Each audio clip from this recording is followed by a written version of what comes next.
ایک سال لگے جنے کو تیاری کرے 3000 دا لشکر تیار کیتے ہیں سن 3 ہجری شوال المکرم دا مہینہ آ گئے لشکر جلے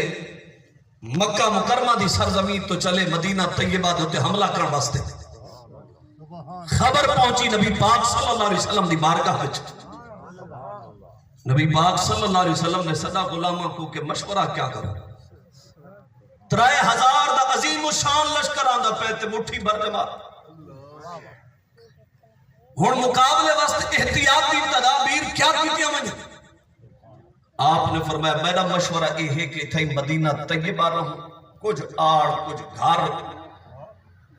کھلے میدان سارے کل تعداد ہی کو نہیں اتنے بڑے لشکر نال لڑ سکو نبی پاک صلی اللہ علیہ وسلم دے جانثار غلامہ نے عرض کی تھی حضور میں حکم تا آپ دا چلنا ہے لیکن اگر مشورہ گیدہ ہی وے کل بدر بھی کھلے میدان چ لڑی ہاسے آج کافران کو آمڑ لیو اے جنگ بھی کھلے میدان لڑ سو نعرہ تکبیر نعرہ رسالت نعرہ خلافت نعرہ حیدری لبیک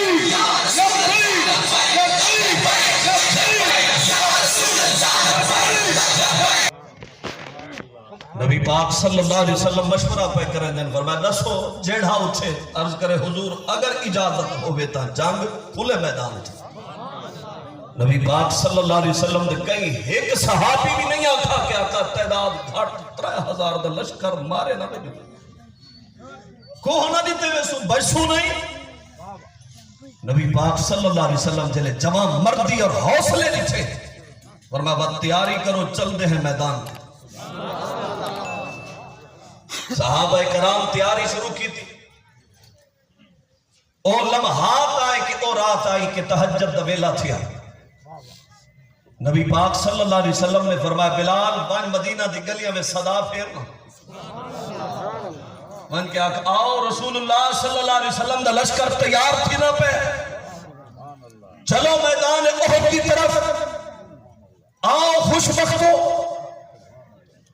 حضرت سیدنا بلال حبشی جلے ٹورے مدینہ دی گلیاں تہجد دا ویلا آواز سونی تھے جلے کٹھی فرمایا آؤ خوش بختو آؤ جذبہ جہاد دنال سرشار آؤ شوق شہادت دی انتظار میں اپنی جانا پیش کر باہو سونے رسول اللہ صلی اللہ علیہ وسلم دا لشکر تیار کی چکا ہے چلو جیڑی گلی وچو بلال اعلان کریں دا گئے لمحات گزرے نہیں بس آنن فانن ہر ایک آدمی اسلحہ چاہ کے